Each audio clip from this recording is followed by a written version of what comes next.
Então há um movimento de contestação institucional extra-econômico. Não é mais assim, você querendo melhorar o PIB, é você dizendo que o PIB não vale, você dizendo que tem que ser o FIB, ou a felicidade interna bruta, ou você está dizendo que mesmo o FIB não vale, porque ele não conta as próximas gerações. Aí tem um monte de questão que aí você vai para 1960 em diante.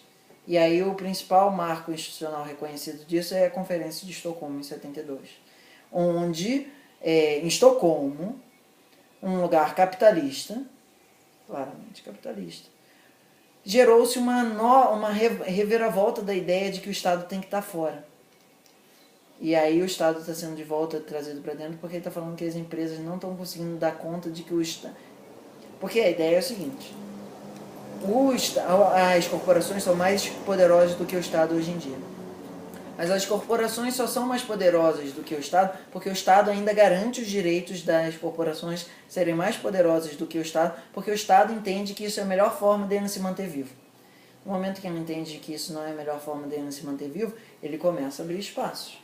E a questão toda é o seguinte, se eu estou com câncer de pele por conta do buraco do ozônio, ou se eu estou com o dique da Holanda sendo destruído por conta do aquecimento global, então o Estado fala assim, opa, acabou a farra, certo? Porque o que os capitalistas entendem, e são poucos, é que o capitalismo vive dentro de uma institucionalidade não capitalista, onde o Estado fala, agora nós vamos operar no modelo capitalista, mas isso não torna o Estado capitalista, certo? O Estado ele só é capitalista nas plutocracias, e são bem poucas. O que isso significa? Ganha dinheiro.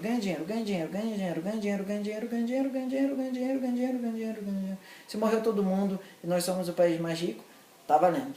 E são poucos os países que vão aceitar esse tipo de colocação. Bahamas, não sei o que e tal, entendeu? Então, assim, a plutocracia ela não é uma forma de gestão dos estados prevalecente. Então, os capitalistas eles sabem que precisam, a cada microsegundo, cada notícia nova, negociar com o Estado, certo? E o Estado, nesse momento, está negociando com os capitalistas falando o seguinte, você precisa garantir que eu vou continuar respirando. Você vai garantir? Porque senão, eu vou chamar um outro cara para ser o meu sacerdote. E isso está em aberto, certo? Aí vem esses movimentos de feira grátis, todos os movimentos pós-Woodstock, que são movimentos que sempre existiram em todas as épocas e que o Estado chama eles a barra. Aí começa a aparecer entrevista da feira grátis na Globo, não sei o que e tal, porque você precisa ter uma ferramenta que dê resposta àquela situação, certo?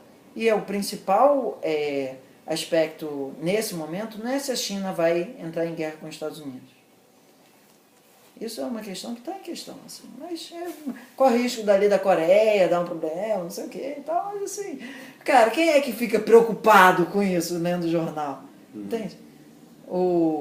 Não só o capitalismo, mas assim, desde Maquiavel, é muito claro na nossa ciência política de que é mais interessante a população ter medo de você do que te amar. Porque ela, quando te ama, ela pode depois mudar de ideia. Então, não é o capitalismo isso, tá? Mas a ideia de que precisa ter algum medo, algum grau de medo na população para que haja uma possibilidade de manipulação, onde as pessoas abrem mão dos direitos por uma questão irracional, por estar com medo, isso sempre está...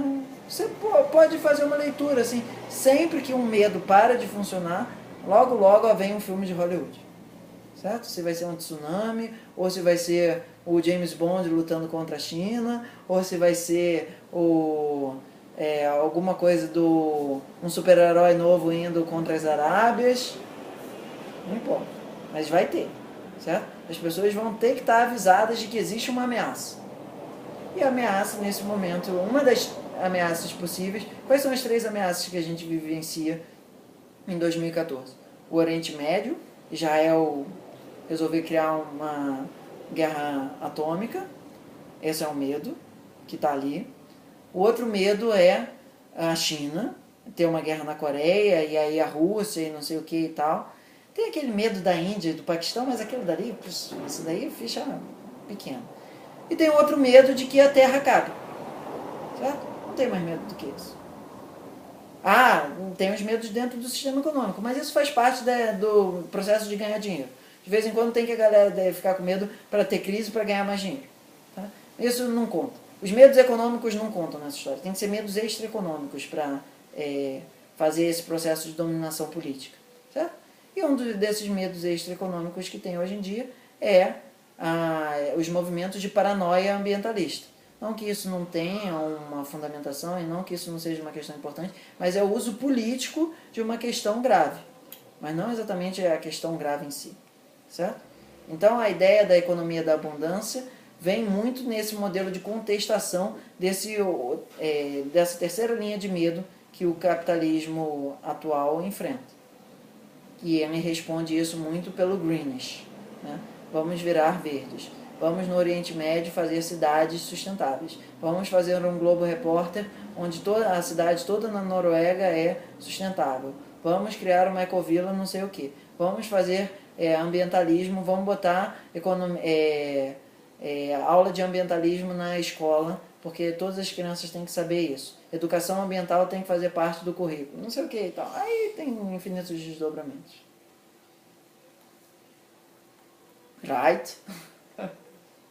Então, assim, eu não falei muito da economia da abundância porque isso é relativamente fácil de você pegar um livro e estudar, certo? Você não precisa passar 6, 8 anos estudando economia para ter essa capacidade de olhar o quadro e falar, porra, de 1200 a 2050 e falar, pô, isso tudo faz sentido. E pelo menos algum sentido. Não estou dizendo que você tem que concordar com essa opinião, mas é uma opinião bem estruturada de um maluco que ficou 8 anos querendo estudar essa questão e chegou a uma opinião que consegue fundamentar bastante os fatos, fazer uma relação racional, etc. e tal. Certo? Mas a economia da abundância ainda é uma coisa muito pouco formatada. A gente ainda está muito ali no iniciozinho. A gente está ainda muito no 1972.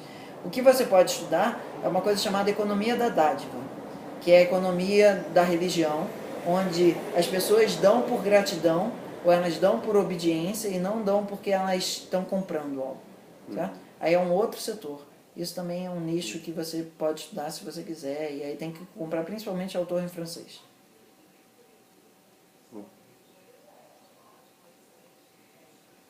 Ok? Ok. Beleza. Já que o nosso Agni mental está bem alimentado, vamos ao nosso Agni do estômago.